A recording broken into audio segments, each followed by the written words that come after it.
Oh shit. Here we go again. Low, low, man.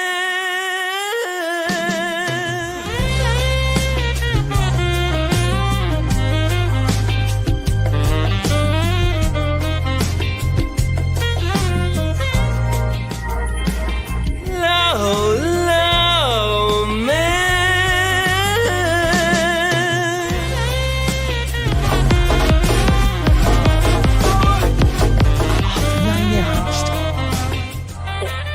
You like contracts, right? You're a contract guy.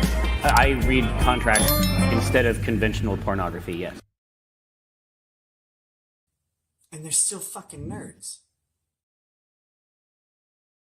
What's up, everybody? Added a little extra to the intro there today. Hope you guys are doing well. I'm, of course, Andrew Ascars, legal mindset teacher, to be your own judge, and we may or may not be a little bit late for the stream, and to enjoy everybody joining here today and hanging out with me, and hopefully we're good here. Yeah, we're not muted.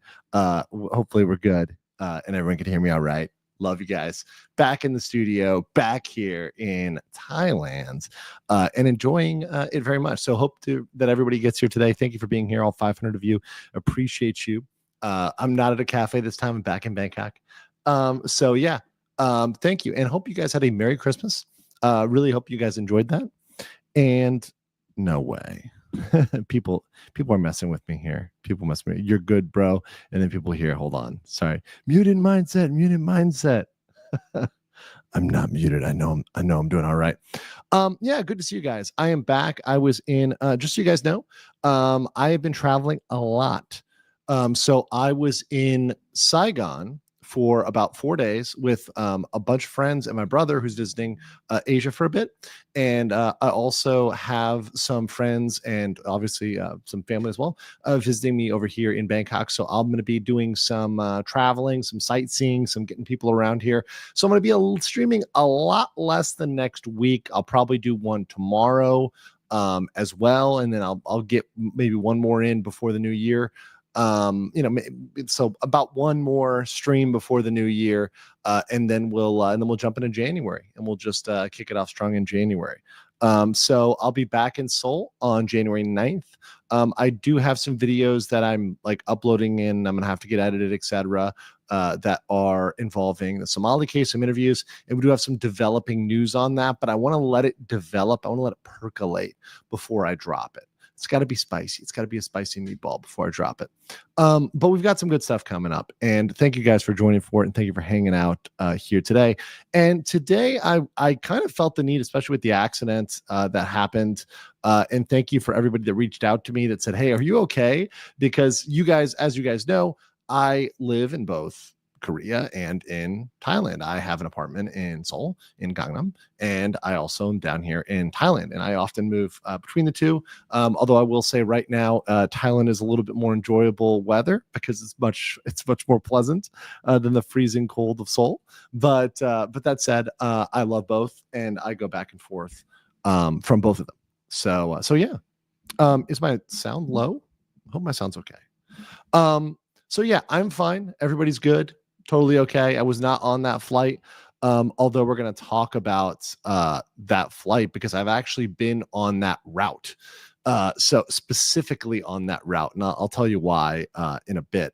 But yeah, pretty crazy. Yeah, Danielle says I'm fine. Okay, people just trolling. There's going to be a bit more yapping today.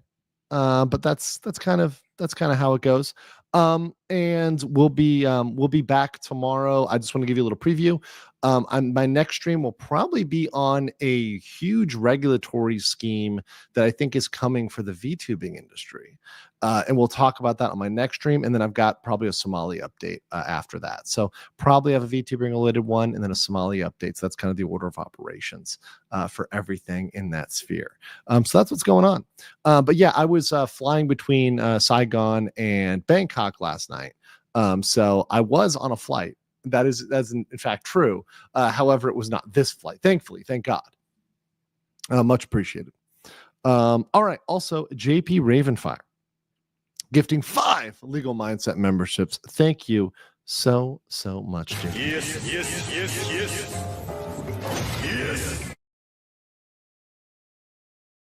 I think my StreamYard is lagging today. It's a little lagging today.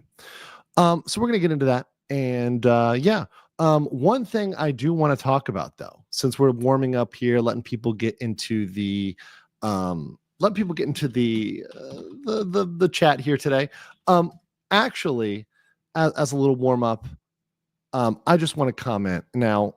I sometimes will comment on media, sometimes will comment on comics, media, stuff like that. I did finish watching Squid Game season 2, and I will say, real quick, as a little show review here, season 2s normally suck, but I actually like the season 2. It's probably controversial take, but I actually did like Squid Game season 2. I think they kept a good plot arc, good pacing, really good stuff. So if you guys haven't seen that yet, I would check it out.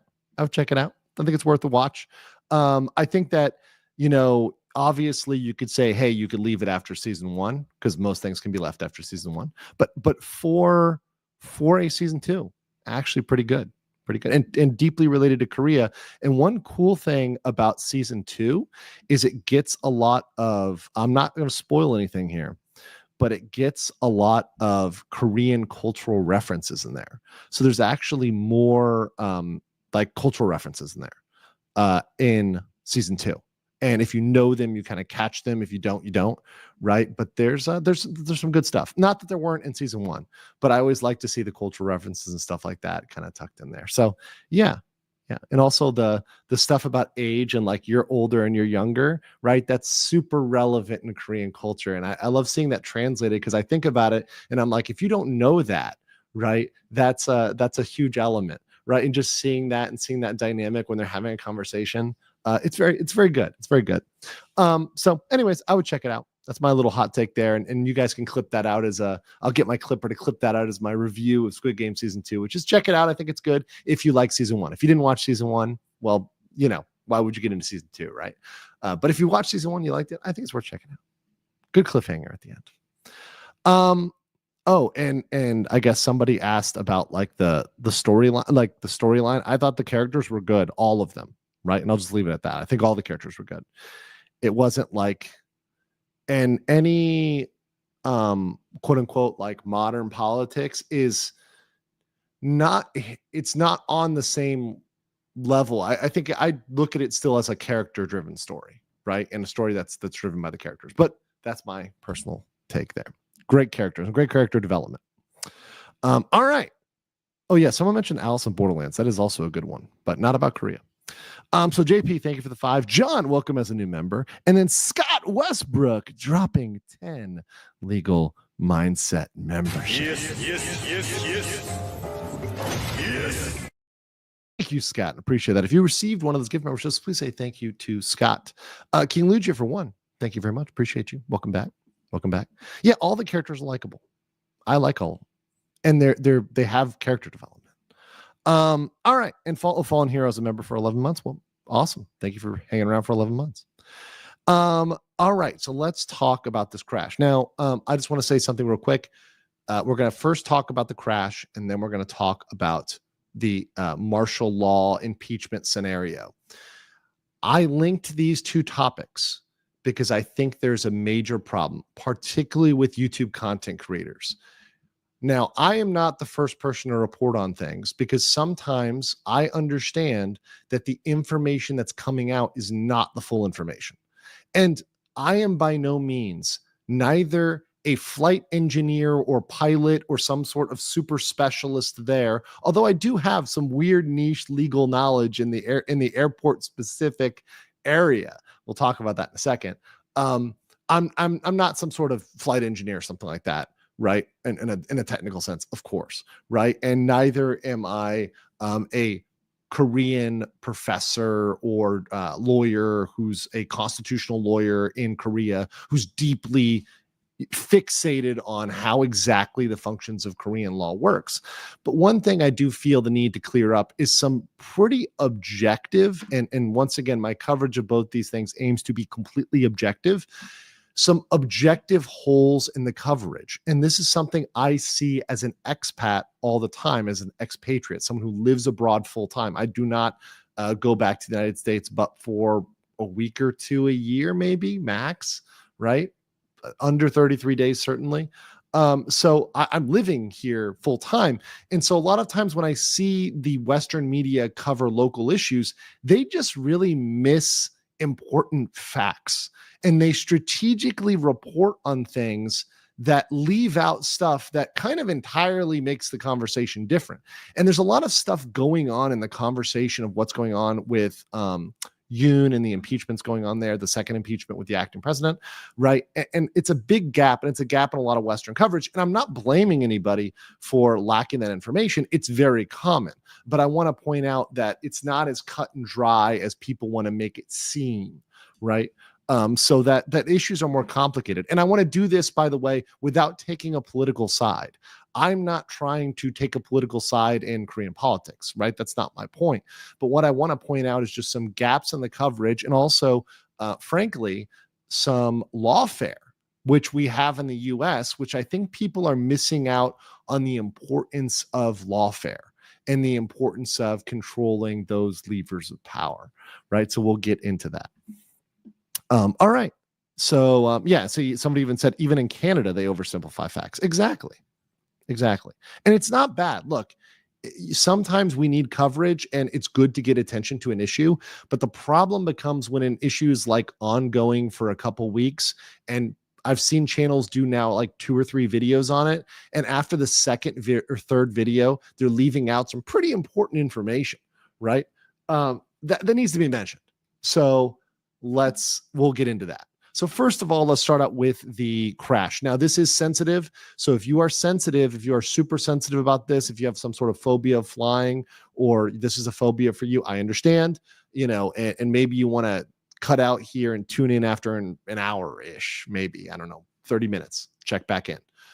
Because we are going to talk about this. I am going to play the video of the crash, right? And once again, I have nothing doing this from an analysis standpoint, from a liability standpoint, and also from a point of deep consideration for the lives lost and the people that lost loved ones, family members, in that crash. As of now, all but 2 people appear to have been killed on that flight. It appears that there were only 2 survivors at this point. That's the evidence I had as of 5 minutes ago, that only 2 people had survived, and they had what is described between moderate to severe injuries. All right. So we'll get into it. All right. So let's jump into the flight here. So the flight was a flight on Jeju Air. Now, anybody knows, first of all, Jeju, for those who don't know anything about Korea, let me explain what Jeju is. Jeju is an island. It's this island down here. You might be able to see it. Let me try to focus over here. You might be able to see it kind of the south here. It's kind of Korea's Hawaii. That's how I like to describe it. It's got a big volcano in the middle. It's the most flown route from Jeju Island to Seoul. Is one of the most flown routes in the world, right? In terms of volume, right? Between those 2 places, right? And the airport is wildly over capacity. That airport is like super overbooked, right? Because it never intended to have the amount of traffic. So they're actually thinking about building a second one, but there's some holdups for environmental concerns to build a second airport on the island, right? Because they just need more capacity. So this was not a flight to Jeju, though. I mean, the airline is Jeju Air after the island, right? This is a flight between Bangkok Savannapool Airport, and yes, that's how you pronounce. It's not Savarnabhumi, right? For those that might think so. As I like to say, not Savarnabhumi. Bangkok's new international airport. There's 2. BKK is the new airport, and DMK. Dunmuang is the old airport, which actually I went into last night, and actually the immigration was quite quick at DMK, but it's a little bit dated at that old old airport. So the flight was from Bangkok. It left at 1 a.m. and arrived at 8:30 a.m. These are often the type of flights that I take. So I often will take these flights leaving late out of Bangkok and arriving in the morning in Korea, because what I'll do is I'll try to sleep a little bit on the plane, and then when I get there, I'll just crash for another couple hours, and that'll be my sleep. So that's a route that, once again, I've taken these flights before, and I've been on Jeju Air so many times. It's kind of like I want to say the Spirit Airlines, but maybe that's not fair. It might be the Southwest. It's sort of the low cost carrier of Korea, right? It's one of the low-cost carriers. Now, low-cost carriers are more profitable than mainline carriers, kind of legacy carriers, but they don't have massive margins. And that's going to be relevant when we talk about the consequences of this. That's going to be relevant when it comes to what's going to happen coming out of this, right? So the flight was supposed to land at 8:30 a.m. Obviously, you see here it says canceled. Canceled is a polite word for crashed, really. Crash. Yeah, someone said Frontier. I think Frontier is also a good comparison as well. Okay, so here's what happened. I'm gonna play the video, and we're gonna talk about what allegedly happened here based on the preliminary reports. So this is the crash video. Once again, if you're super sensitive, you can look away and look back in 30 seconds, and it'll be over. Okay, so real quick, this is the crash video. There's not really, like, it's not live audio, it's the news audio, but I'll keep the audio in there. Yeah, the audio's on. I'll keep the audio in there. Let's go.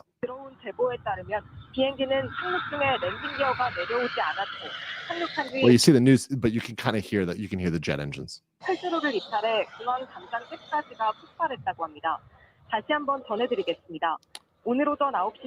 So until the airplane impacted, it was actually in one piece. So if this actually was either a longer runway, or if it had what's called EMAs, which we're going to talk about in a second, right, which I have a little bit of knowledge of because I worked as an attorney for the Broward County Airport, and we had an EMAS system at the end of the runway, right? It would have kind of sunk into the end of the runway. But what it did was it went off the runway, and then it hit a instrument landing system. So some antennas at the end. And that's what caused the explosion. This is no landing gear. So you can see here very clearly, right here, it's a belly landing. This is a no landing gear landing, right? And it is possible to land a plane like that. It is possible, but it's super high risk.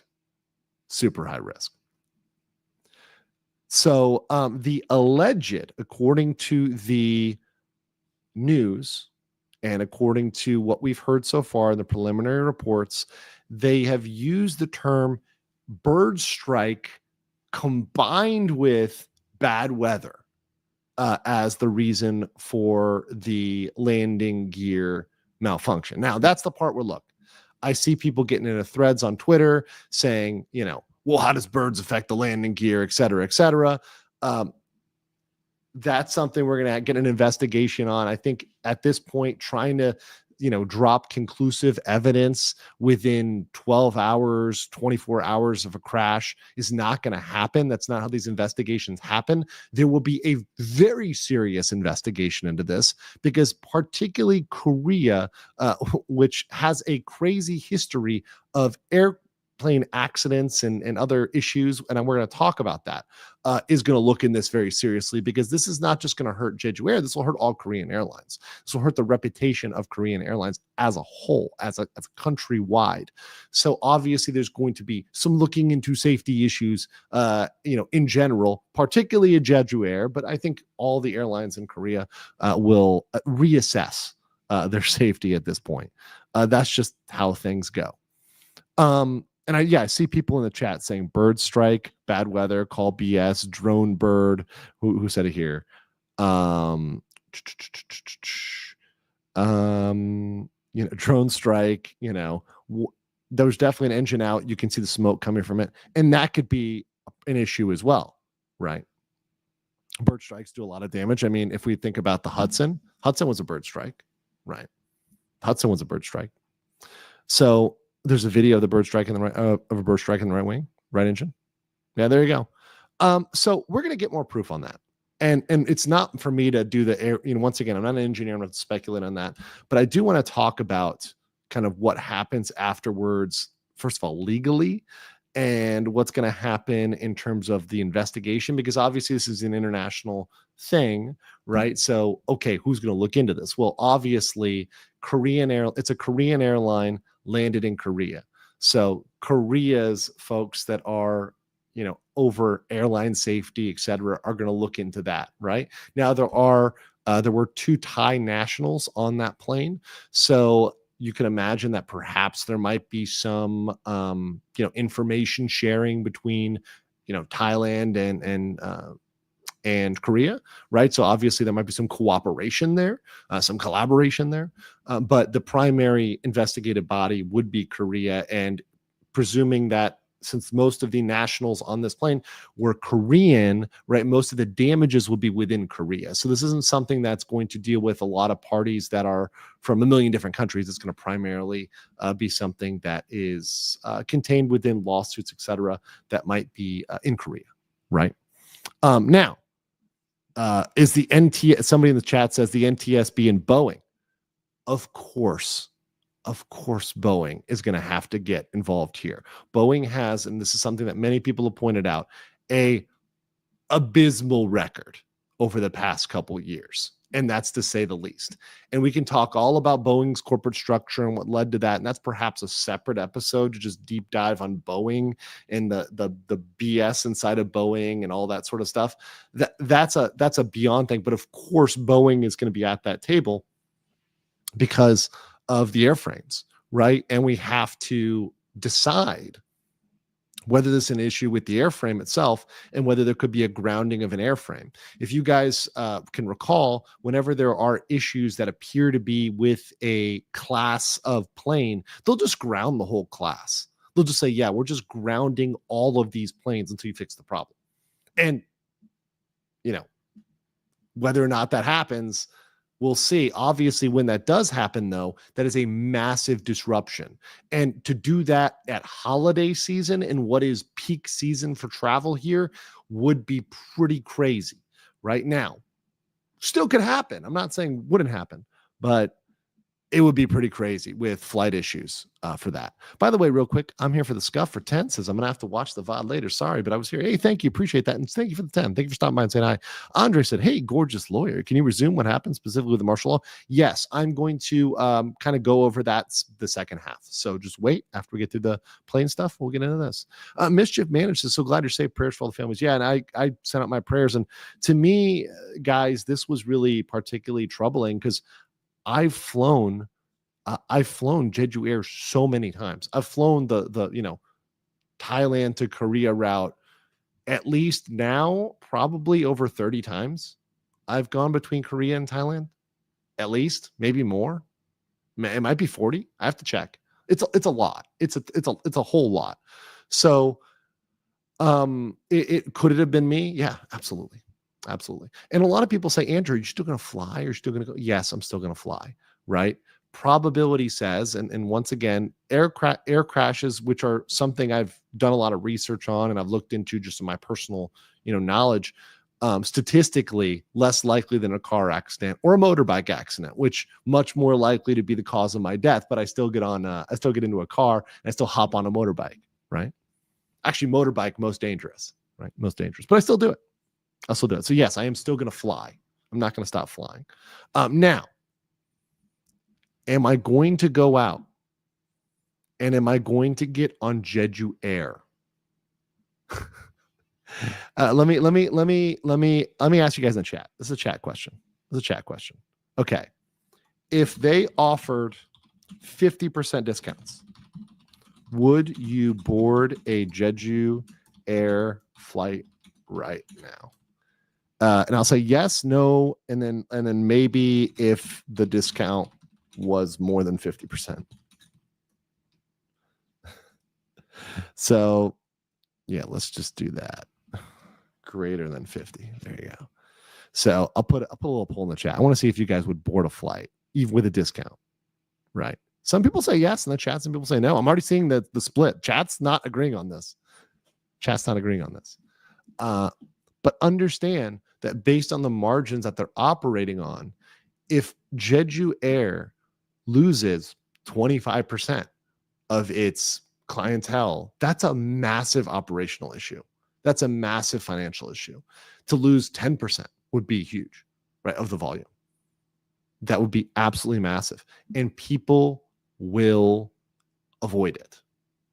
Without a doubt, when your name is on a crash, right, you're going to suffer economically. Whether they fold or not is up in the air. Now, one thing about Korean companies which makes them a little bit more resilient is they're owned by conglomerates, right? You guys may have heard about Korean conglomerates, chaebols, right? If you know, which is mainly, the chaebol is actually the family, but the conglomerates are often run by a family through a complicated series of corporate structures. But they're run by a chaebol, by a conglomerate. And it's a smaller conglomerate. It's not one of the giant ones. But what that can do is it gives leverage. So if one side of the business is doing bad, you can kind of take stuff from over here and put it over there to shell that up. So that actually is something that is an advantage of that structure and can actually allow for some businesses that wouldn't otherwise be profitable to weather a storm financially. Yeah, Bill said, thank you. That's an important distinction. Yeah, I know. And it's the chaebol is the family and the conglomerate is the corporate structure. Yes, but oftentimes these words are intermixed, and I just want to make it clear that we're talking about the general group, right? Real quick, some questions here. Ryobi says the evasive language in airliners are so suspicious. I get why though, but it doesn't inject confidence or safety when they use an oxymoronic near miss or for almost colliding. Yeah, I know. When they're being deceptive about their language. Now, to be clear, Jeju Air has not been deceptive. If you look at what they've done, and this is once again very, very Korean, as well. This is the CEO and the executives of Jeju Air bowing and apologizing and saying they take full responsibility, right? So I know this may be weird for Westerners, but this is something that does happen, right? Where they say, nope, this is our responsibility. We take full responsibility for this, right? So that's them over here. Nice shot of the CEO and everybody else apologizing publicly for what happened, right? In a sincere fashion. This is not well, at least appearing sincere. See, their appearance of sincerity is 100x more than Johnny Somali. Whether or not you believe they're sincere is up to you, but they do it better than Johnny. That's all. Or Ramsey. I'm sorry, Ramsey. All right. So I'll show some photos here and then just talk about it real quick. So apparently these survivors were from the tail section. So they're actually flight attendants that were in the tail. It's grisly here, but I'm sure you can see why only the tail people survived, right? Because everything else was not looking good, at all. In fact, I think this photo here is a rescue or it's a removal of some folks in there, but also this is where they got the folks that survived. We're like back up in the tail. So yeah, everything else just in bits, smashed, blown up, just absolutely not in a state. So those were the survivors that were in severe to moderate condition. Mobius had to clarify the plane was an older 737, which was built before Boeing's corporate fell apart, which is very well regarded, not a 737 MAX. Thank you, Mobius.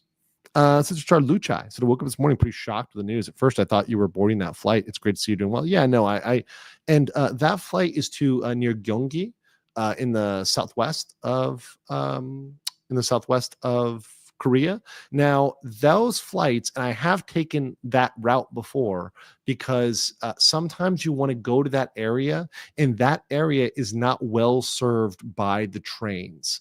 in Korea. You can get there, but it's like super indirect. So if you want to go to that area from Seoul, you got to go down to Daegu, and then you got to take another plane, Daegu, where I lived actually for 6 months or so, down in Daegu. And you got to take a train there from Seoul and connect and go over. Same thing with Busan. If you went to Busan and you're trying to get that area, you'd have to go up to Daegu, then connect and go over, right?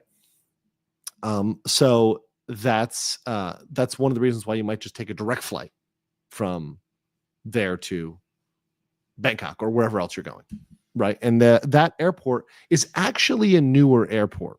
So when I talk about innovations, right? So for example, the EMAs, which I may be butchering here, but this is something that when I worked at Broward, we spent a ton of money on this.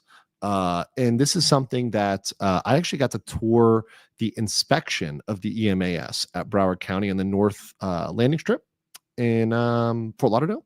And what this is these are crushable tiles that will crush under the weight of an aircraft. So what it does is it essentially like collapses to stop the plane. Now, this is expensive as hell.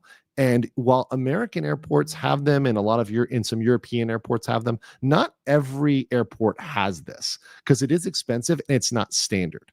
How well will it work for belly landing? It would work for a belly landing as well as a instrument landing. It's the weight of the overall airplane which brings it down. Whether or not the landing gear is up or down, right? I mean, yes, it makes a difference, but it would function.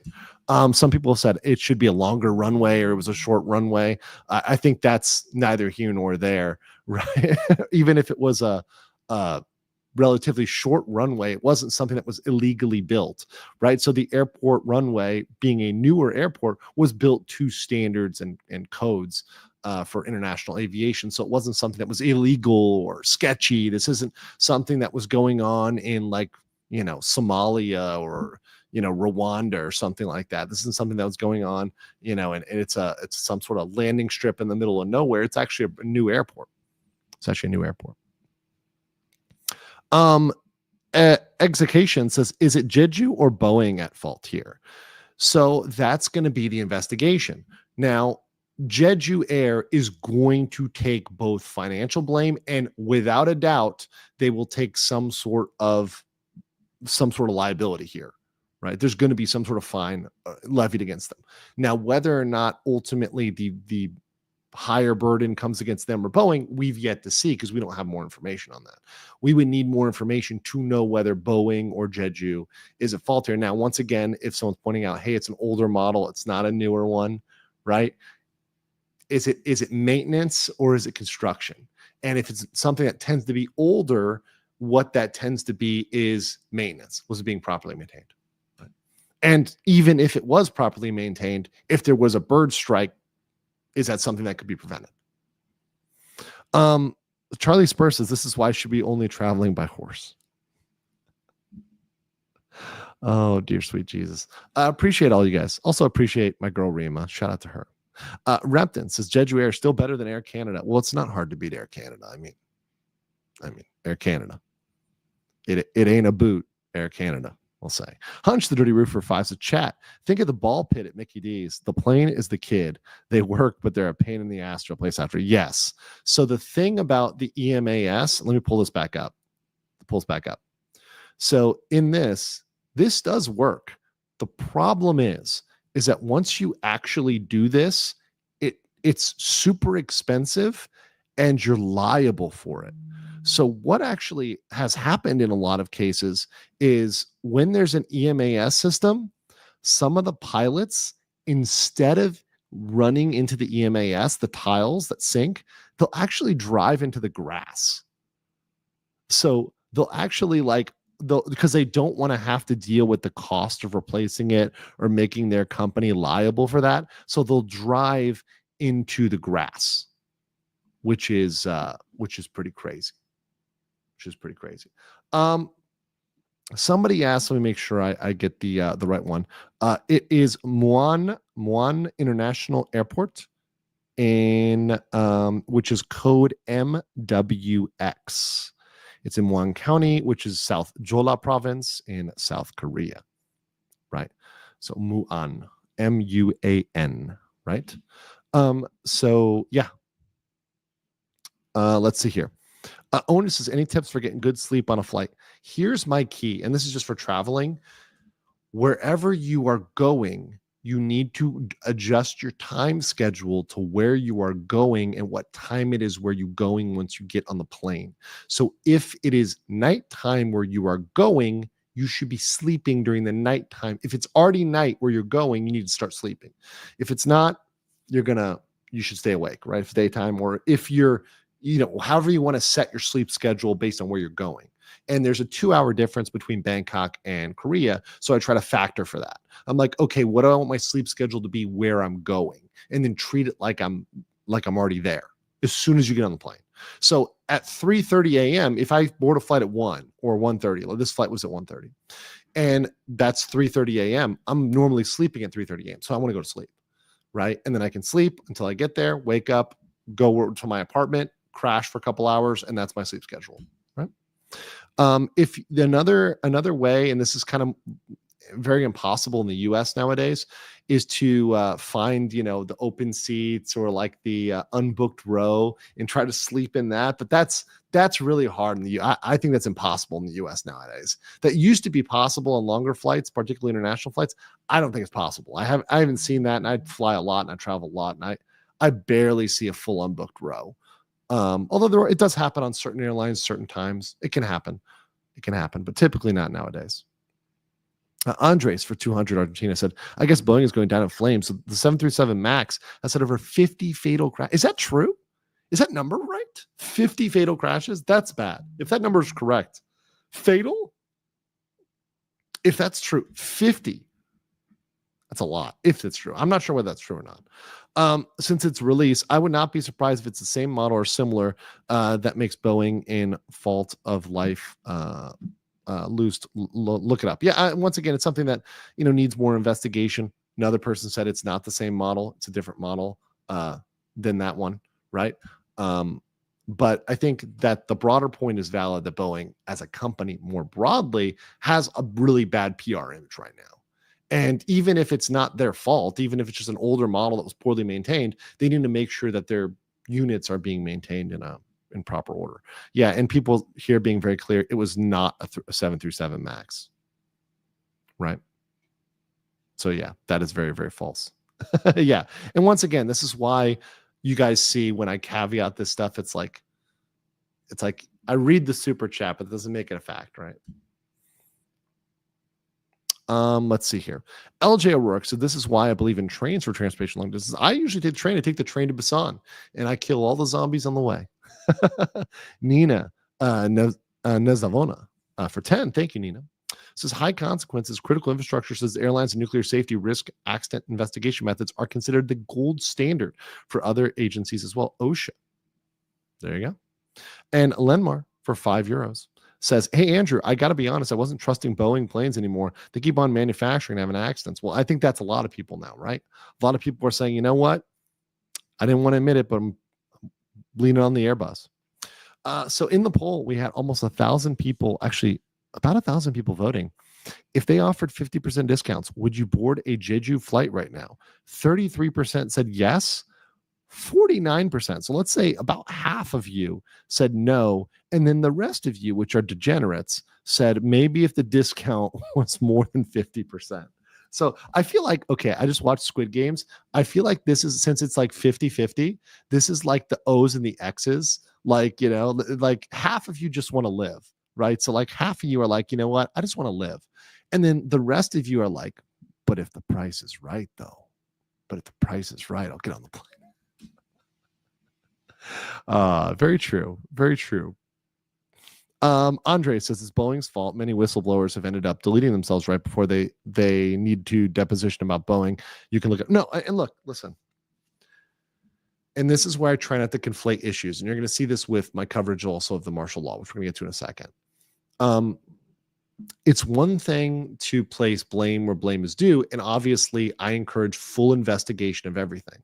However, I think it's a problem when we come to preliminary conclusions just based off of what we suppose is the case, right? Or what we think the stereotype might be.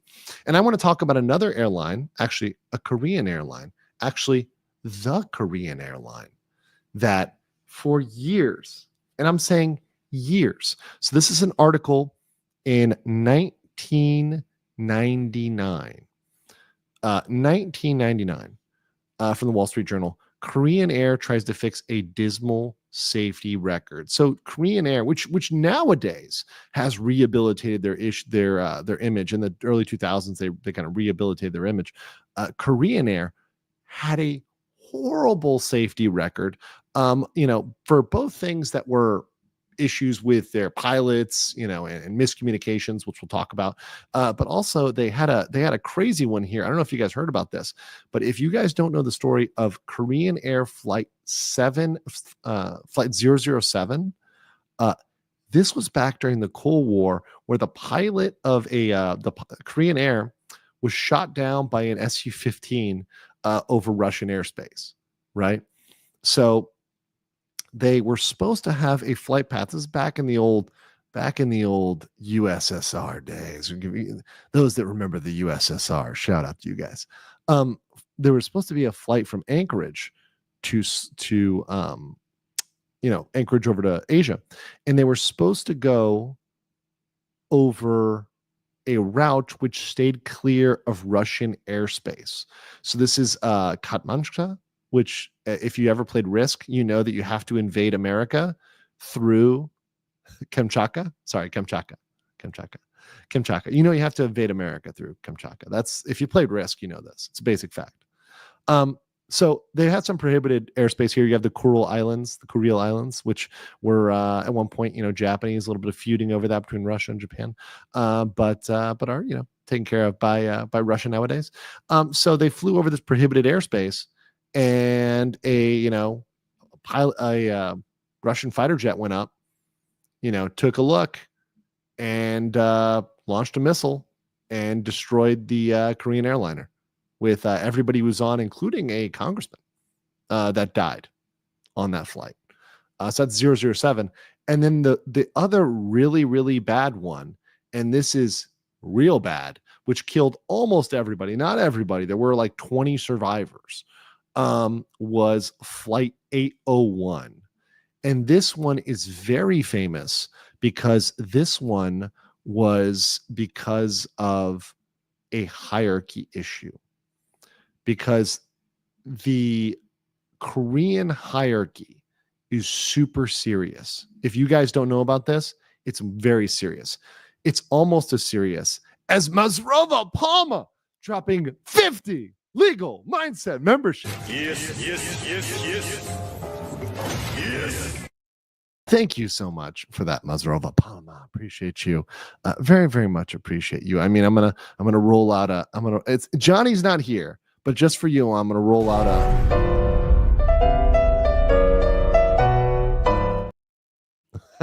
a cabbage for you. Thank you, Mazrova Palma. Appreciate you very, very much. Thanks for the support, and thanks for supporting this channel. If you received a gift membership from Mazrova Palma, make sure to say thank you. And Tank Rat here. What's up, Tank? Good to see you, brother.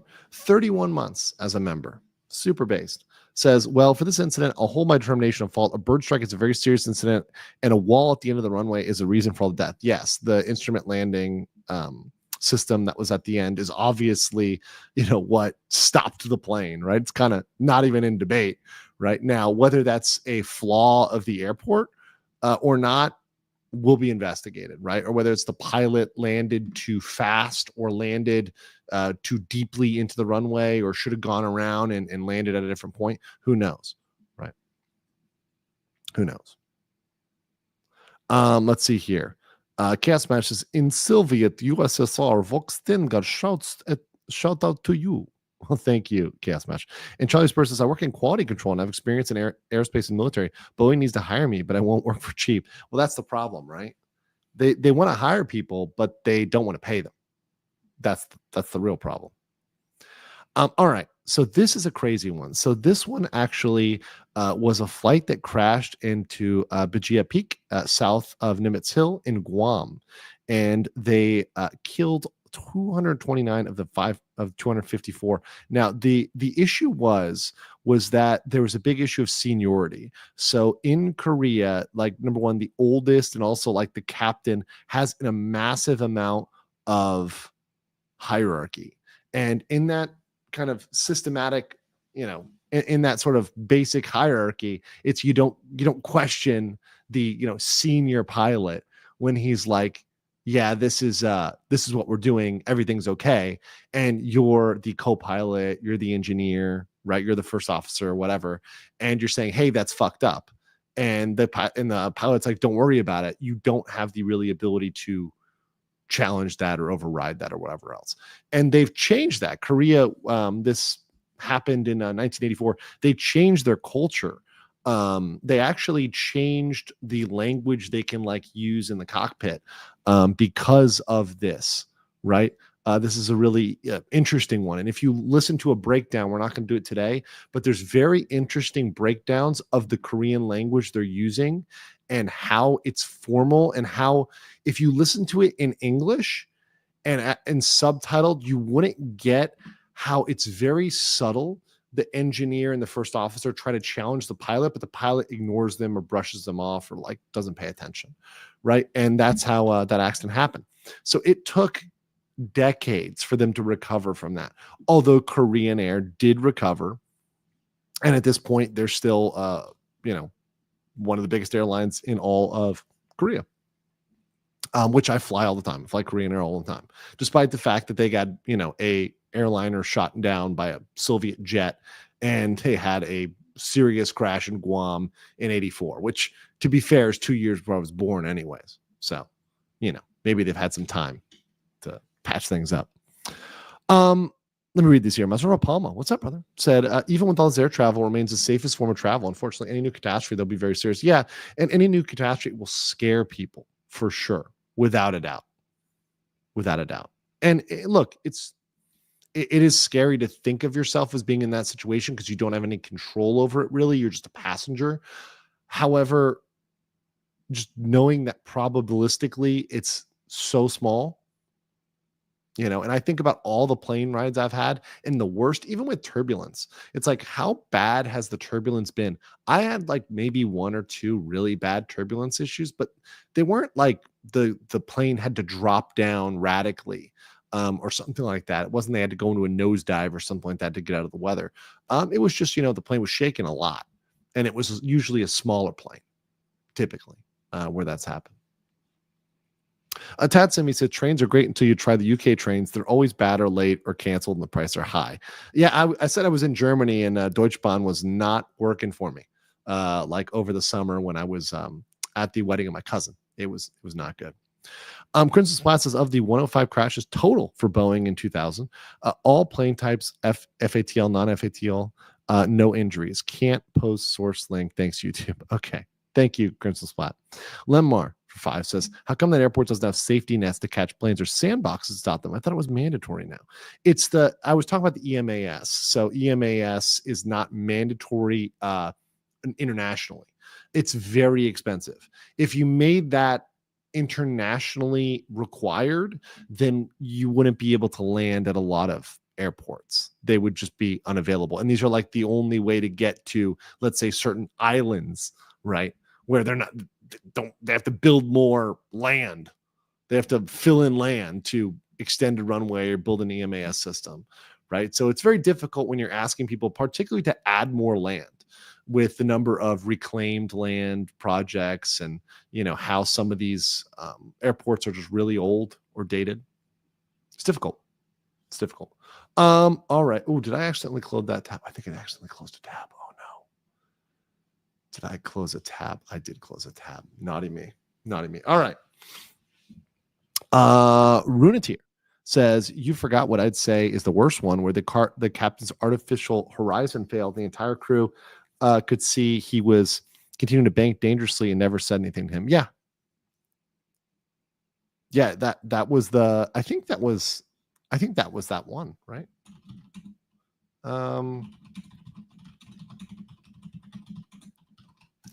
Was that the one? Pretty sure. Yeah, pretty sure that was pretty sure that was also 801 with the artificial. Oh no, wait, was that the right one? Oh no, I think that might have also been the one in the UK, the 747 that crashed in Christmas, just before Christmas in 1999. Yeah, there were a lot of crashes with Korean Air, is what I'm saying. This is why when people say, "Will Jeju Air go bankrupt?" Sorry, just slap my mic because I do these things. Smash the like button, slap the like button like I slap my mic. So when people say, "Is Jeju Air going to go bankrupt?" Well, they might, but they might not, because if you see that Korean Air can recover from a far worse situation, also as part of a larger conglomerate, also having other financial backing and leverage, they might be able to stick through, but they also might do a major rebranding. You could see the entire airline do a rebranding over this, and that would not be unreasonable given the circumstances. Kieran says, when do we get to schizo out the MH370? Oh, that's the schizo post. That's a different stream. We'll do that on another stream.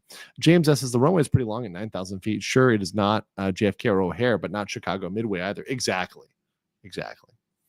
All right. Also, real quick, let me shout this out because Danielle, my mod, wanted me to shout this out, and I put this on my X account as well. If you guys had not had a chance and would like to donate to the funeral fund for Jeff, and that's put it by his son Connor, it's over here on Give Send Go /Legal Vices. So it's just marked as one last giant favor from the Walrex to help out with his son Connor Harrison with the funeral expenses.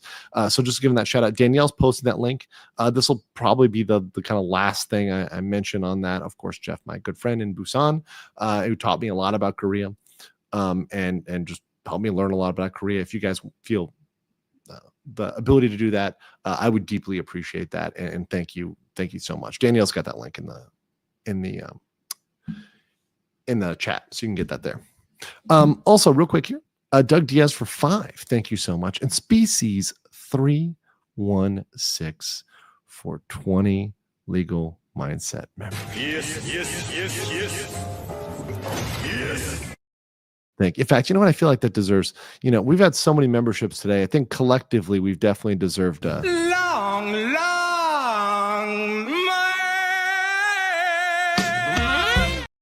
so many memberships. Thank you guys. Appreciate the big love. If you've received a membership, please say thank you. We will have a membership stream in the near future. So that's something I continue to do every single month.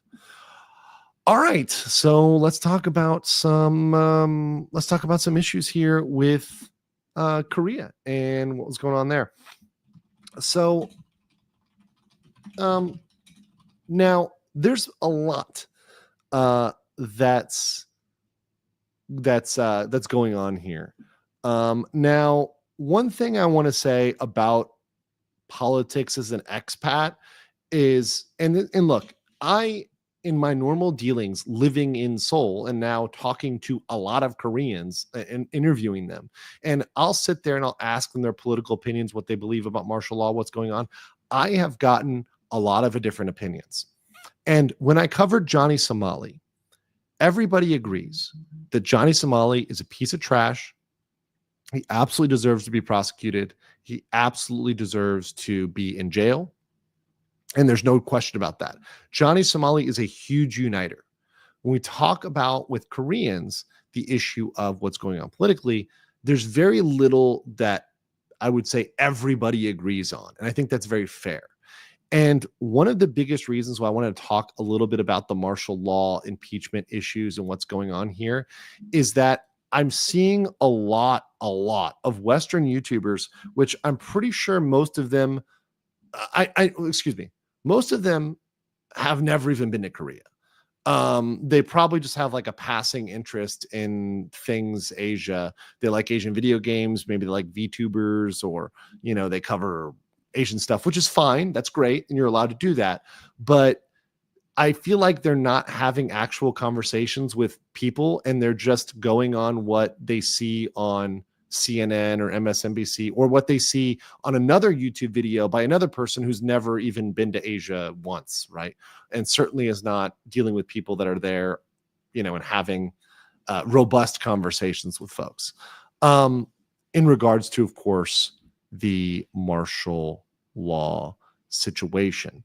Now, for those that don't know, and I'll give a quick little recap. This is obviously a very quick recap. Obviously, you've got President Yoon there that declared martial law.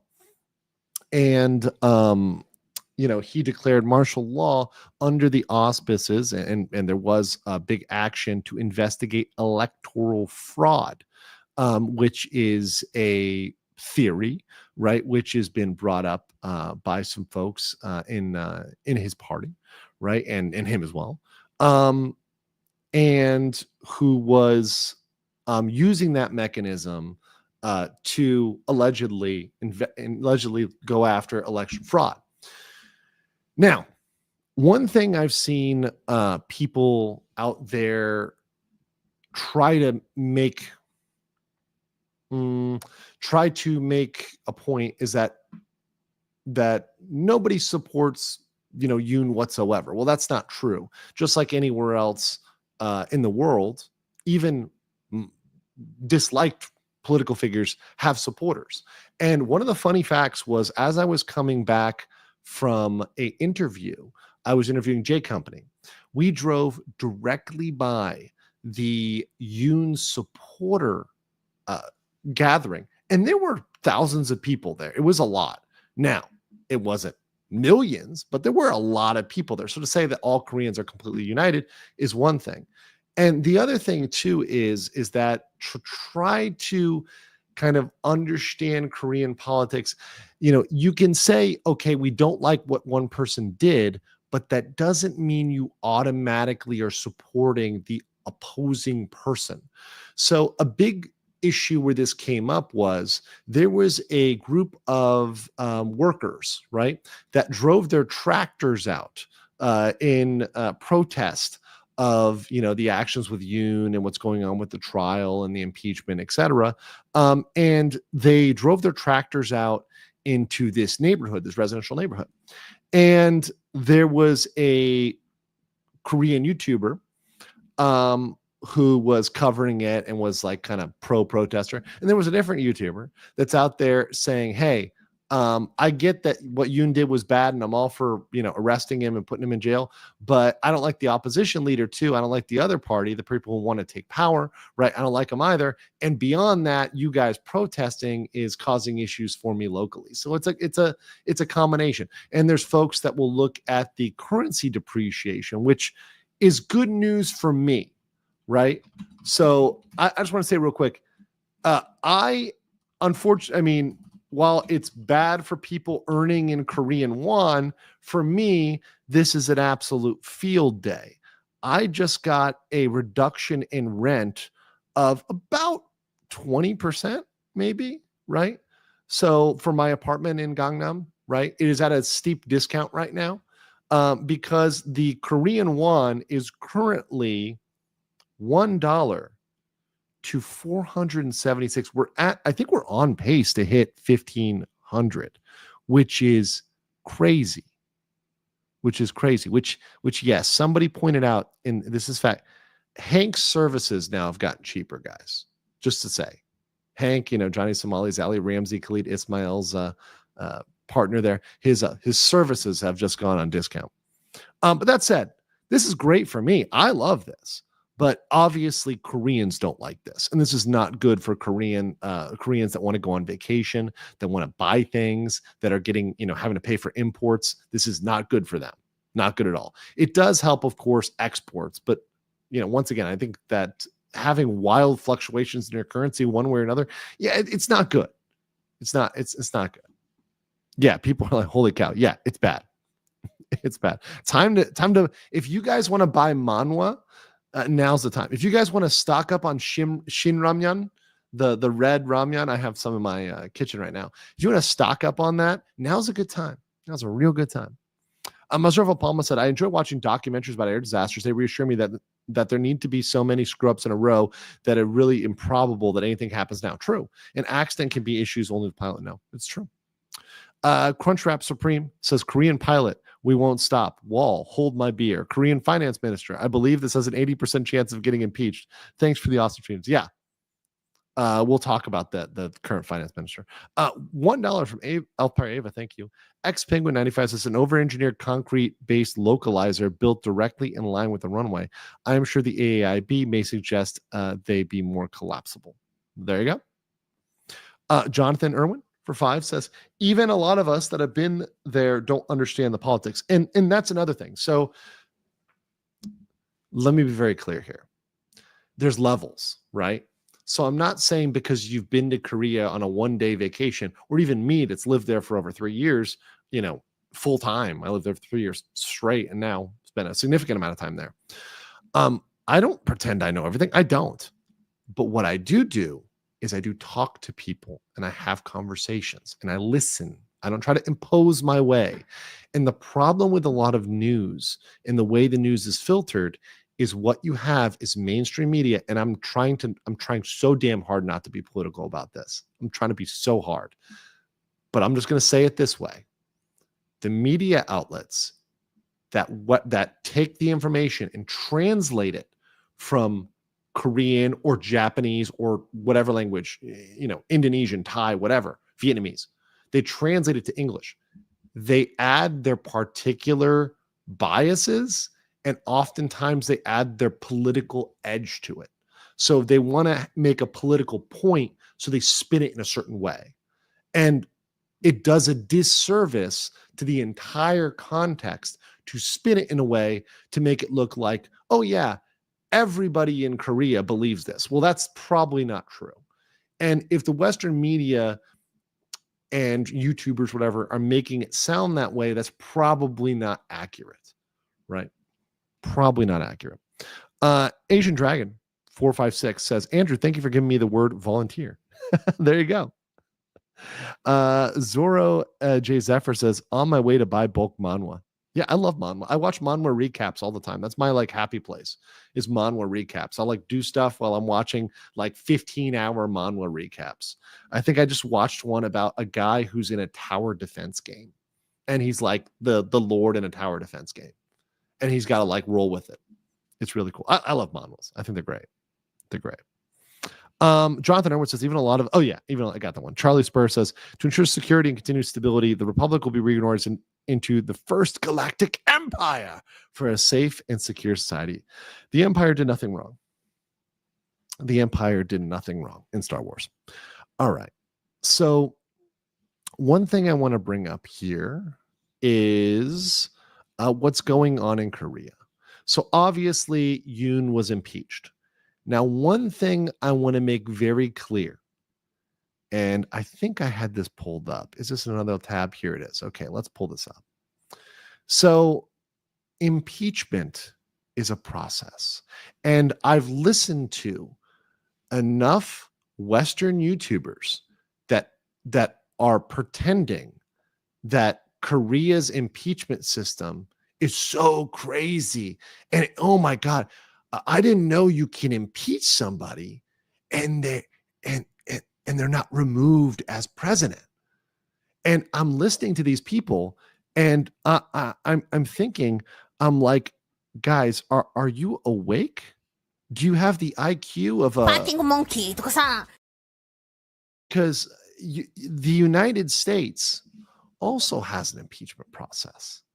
And what I think a lot of people don't understand is that impeachment under Article 4, Section 2, Article 4, requires both impeachment and a conviction on a crime, right? So let's go to Article 4, right? So you have here executive branch impeachment. The president, vice president, and all civil officers of the United States shall be removed from office on impeachment for, and here's the key, and conviction of. See, people think it's impeachment for it's like or conviction. No, it's and. So step one, you impeach them. Step 2, you convict them of treason, bribery, or other high crimes and misdemeanors, right? So Trump, for example, was twice impeached by the House, right? Bill Clinton was impeached, right? President Johnson, very famously, was impeached. Andrew Johnson, after the Civil War, was impeached. However, after a trial, completely acquitted, right? 100% acquitted. So you have to go through that trial. So you can be impeached and still stick around as president.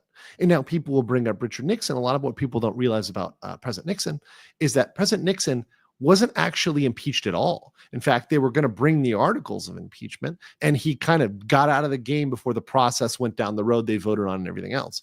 So impeachment is something that is a complicated and rarely used process. And our procedure in the United States isn't really, I would say, better or superior or et cetera, or that confusing at all. In fact, very similar. In fact, South Korea is largely based on the American system of impeachment, right? If you look at generally the parameters of impeachment, they're very similar between Korea and the US. So first they have to impeach them, and then they have to actually remove them. And if you actually go through the process of trying to impeach a president and you fail in Korea, they're back as president.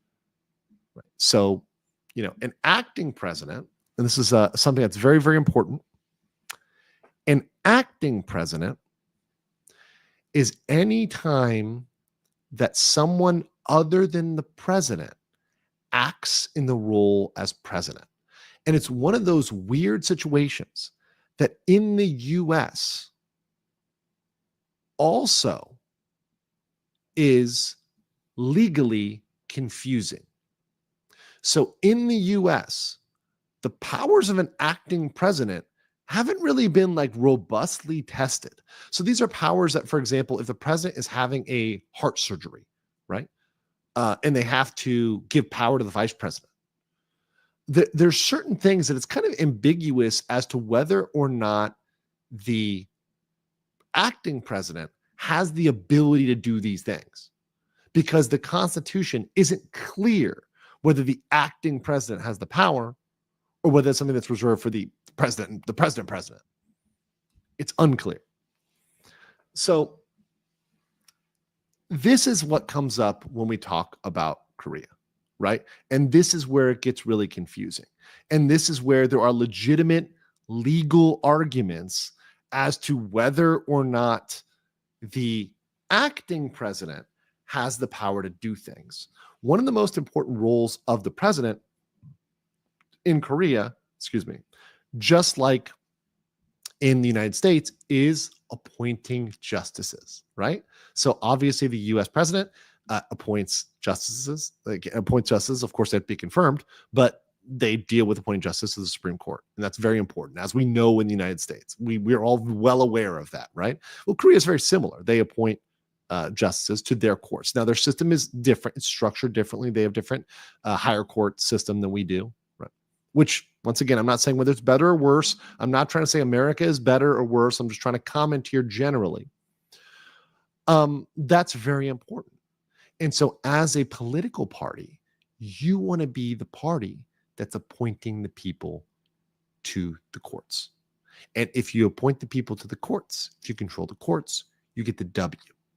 And something people don't realize about Korea is almost all of their leaders have been tagged with some sort of, and many of their government officials, etc., in both parties, because once again, their power will wax and wane, have been tagged with charges, right? Some sort of charges, usually some sort of corruption related charge, right? So it might be a corruption charge, bribery charge, fraud charge, whatever else. They're hit with some sort of charge. And typically they're in power, they lose power, they're hit with charges following them stepping out of the office. That's pretty common. And lawfare is not something that's new. It's not something that just was invented today. It's something that's happened, particularly in Korea, for a long time. Now, it is not my place, even as an expat, to say whether those are valid or invalid. I leave that to the people of Korea and for everybody else to individually look into each person and whether or not these are valid or invalid charges, right? You guys be your own judge, legal mindset. I'm just explaining that this is the way it is. Everybody gets hit with stuff. And I'm talking everybody. And one of the biggest things, which almost nobody is talking about, is the Korean opposition. Because everybody is focused on Yoon and Yoon bad. And that's a really easy take. But it's also a 39 IQ take, because it kind of assumes that, oh yeah, everybody is for the people that are not Yoon. So that would be, and that is the essentially like saying, let me put it this way. It's like saying, and I'll put it in a way America can understand. This will make complete sense once I say it, right? If you are on the right, you have to like George Bush specifically, right? Or if you're on the left, you have to love Bernie Sanders specifically as an individual. Well, of course, that's not true. You don't have to individually love them, and you might actually oppose their policies or whatever else of that particular individual within the party, right? You don't have to love Dick Cheney to say, well, I tend to punch this side of the ticket versus that side of the ticket. You might dislike a particular politician, but vote a certain way. And you might also, and this is real crazy in 2024, especially for Americans, really super crazy. You might be opposed to a specific politician and say that specific politician should go to jail, but I still support the political message of the party in general, right? So I don't like this guy, but this guy should go to jail, but I support the party in general. And I think one thing that a lot of YouTubers are doing is they're mistaking support for the opposition with opposition to Yoon. And that's really not an equivalency. It's not a fair equivalency, right? Let me get into, and I'll get in here in a second. Asian Dragon says South Korean politics system is like the USA after the Korean War. I think that's maybe a little bit of an oversimplification, but there's a lot of moving parts in it. And there's also a lot of between the conglomerates and the government because of their market share, because of how much they contribute to the government and government expenditures. There is a interesting relationship, we'll say that, between the conglomerates and politics. And that's a point for another day. Einhander says it's extremely rare, near impossible, that 70% of people agree on anything, let alone politics. Exactly. And I think YouTubers are trying to make it sound like all of Korea agrees, and not all of Korea agrees. Koreans don't like, of course, the won going to shit. Nobody likes that. That's not great. Nobody's having a good time about that. But, you know, that doesn't mean that they necessarily all jump ship and now all they're going with the opposition, right? Or, you know, whatever party. That doesn't mean that necessarily. In fact, they might still be very much opposed to these people. Lenmar said that, like saying everybody voted for Trump is against abortion. BS. Yeah, exactly. It's issue by issue, right? Yaniel Vargas is so relieved you aren't on that inflated fine. Thank you so much. I'm very glad to be safe. Although my heart goes out to all those families and their loss. I'm glad there were 2 survivors. I mean, and I'm very happy that those folks lived. But for those that didn't, it's a very sad day, and it's something that is indeed a true tragedy, which merits a full investigation. One dickhead for 5 says, wife just came into the room. Andrew is turning gray, bless his heart. Old Southern ladies are savage. Then told me to get a haircut. Oh no. She see my gray over here? It's been gray for a while, guys. I've had gray hair since law school. Actually, my 1L, which is your first year law school, 1L, my 1L exam period was when I got my first gray hairs. So that tells you what stress law school is. Stay out of law school, kids. Don't do it. A boog for 20 Mexicans says Manuel recommendation, the Extras Academy Survival Guide. Thank you. And Asian Dragon says, I used my knowledge in U.S. history for all my years studying at high school and college. Politics is not a subject because being biased is easy. Well, obviously, you all can have your political opinions, and that's perfectly fine. I'm not trying to tell anybody how to feel politically, whether you're in the U.S. or whether in Europe or elsewise. I'm just trying to be as objective as I can. Mads Lassen says, love your streams over wine and watch it all. Thank you. Appreciate that. All right. So let me show you guys this. This is the opposition leader. So here's the problem is that, you know, a lot of folks have said, okay, well, we get rid of Yoon.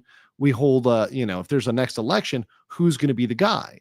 Well, the guy would apparently be the leader of the opposition, Lee Jae-myung, over here, who's the leader of the opposition Democratic Party, right? Here's the thing. he's got his own criminal charges, right? So he's, he had a suspended sentence for making false statements, right? And he's facing 5 different trials over corruption or other charges. So the leader of the opposition here has some serious charges, including allegations he provided unlawful favors to private investigators that reaped huge profits from 2 dubious development projects in the city of Songnam, where he had been mayor.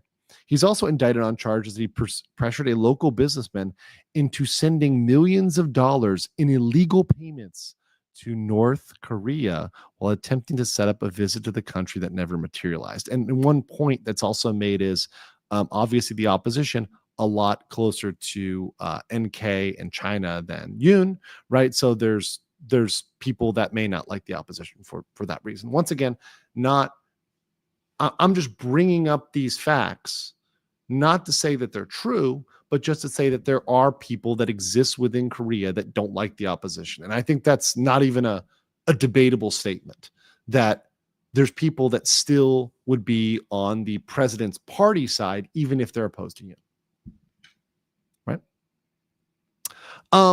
Okay.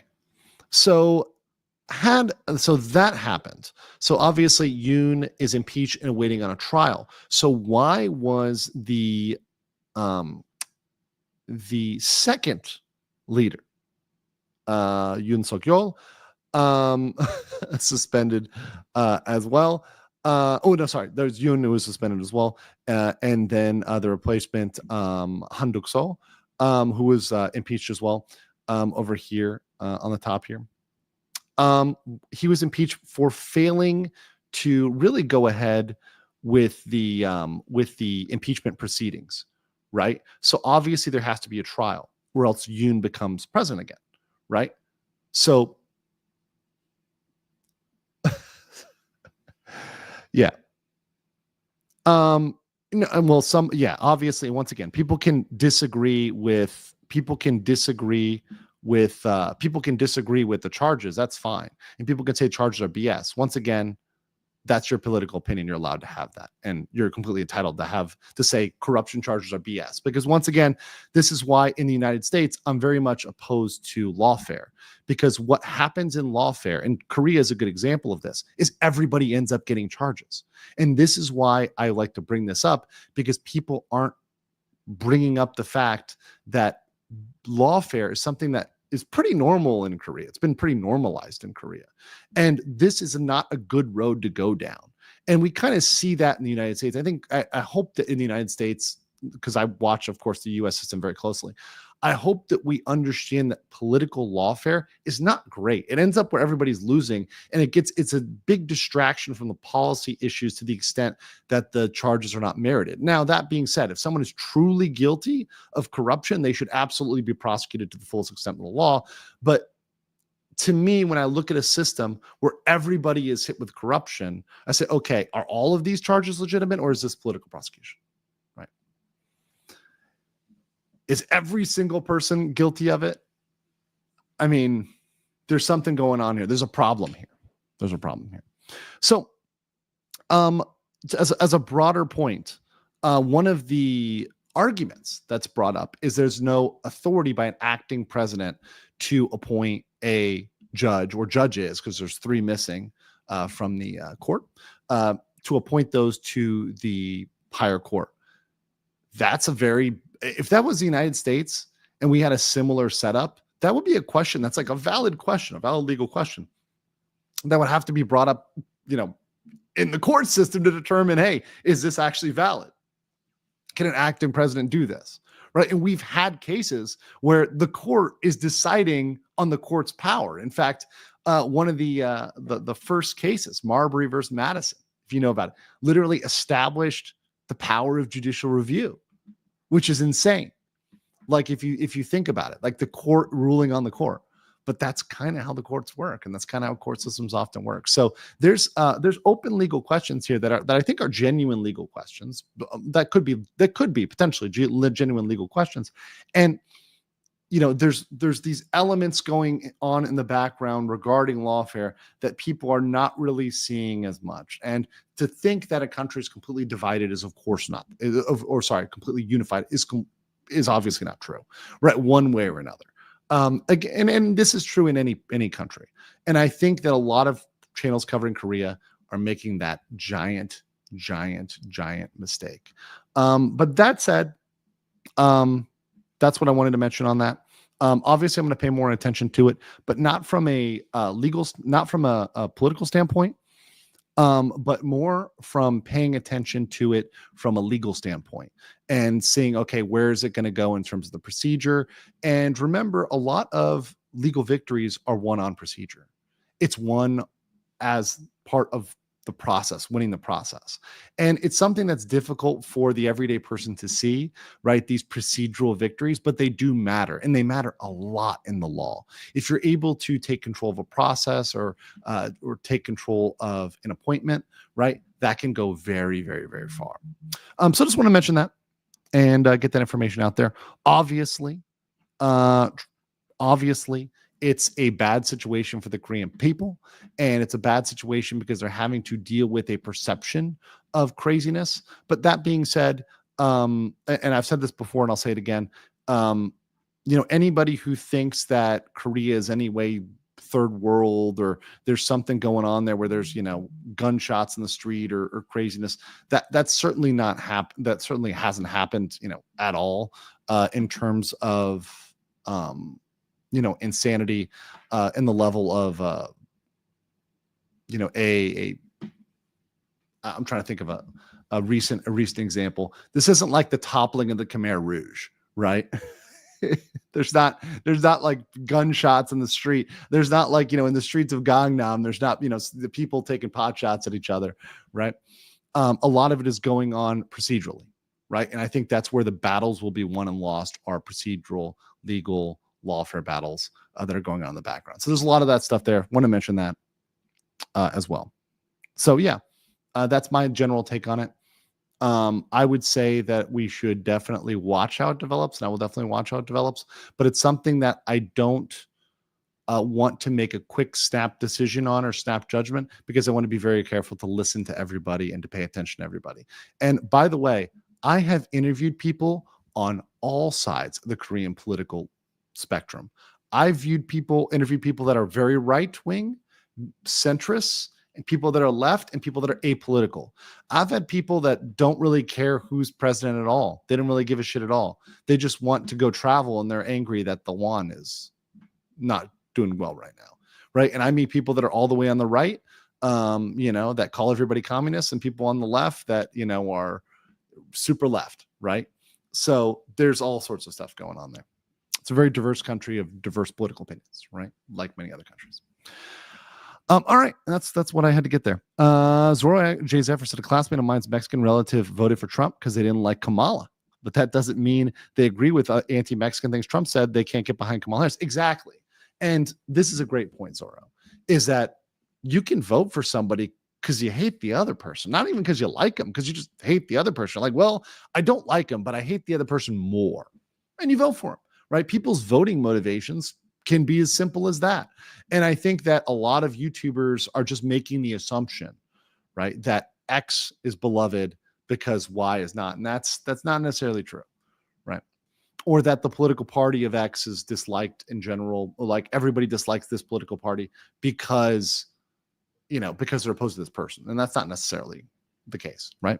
Although I would imagine that if an election was held today, right, the President Yoon's political party wouldn't do well. I think that's an educated guess. That's pretty fair, right? But would they still get votes? Of course. Jonathan Irwin says Jeff made it much clearer when he first started on his channel before he passed. Oh yeah, Jeff really has been there for a while, and Jeff knows a lot of folks in Korea, and he knows a lot about Korea.